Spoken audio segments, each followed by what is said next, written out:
ജീവിതം ചിലപ്പോൾ വളരെ വേഗതയിലാണെന്ന് തോന്നാറുണ്ട്.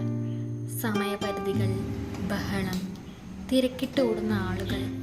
എന്നാൽ ഒരു ചായ ഉണ്ടാക്കുന്ന ലളിതമായ പ്രവൃത്തി എല്ലാം ആ വേഗതയിലാക്കേണ്ടതില്ലെന്ന് എന്നെ ഓർമ്മിപ്പിക്കുന്നു.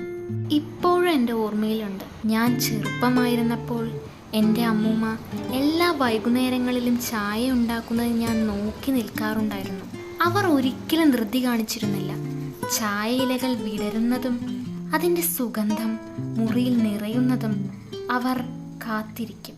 അന്ന് അവരെന്തിനാണ് ഇത്രയും സമയമെടുക്കുന്നതെന്ന് എനിക്ക് മനസ്സിലായില്ല. പക്ഷേ ഇപ്പോൾ എനിക്കത് മനസ്സിലാകുന്നുണ്ട്. അതൊരു ചായ ഉണ്ടാക്കുന്നതിനേക്കാൾ കൂടുതലായിരുന്നു. കാര്യങ്ങൾ അതിൻ്റേതായ വേഗതയിൽ വിടരാൻ അനുവദിക്കാൻ എന്നെ പഠിപ്പിക്കാനുള്ള അവരുടെ ഒരു വഴിയായിരുന്നു അത്.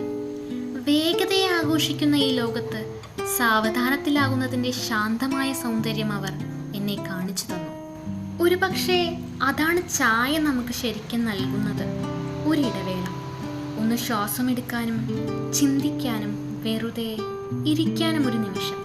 അതിനാൽ അടുത്ത തവണ ജീവിതം ദുസ്സഹമായി തോന്നുകയാണെങ്കിൽ ഒരുപക്ഷെ നിങ്ങൾക്ക് വേണ്ടത് ഒരു ചൂട് ചായയും നിങ്ങളോട് തന്നെ അല്പം ക്ഷമയുമായിരിക്കാം.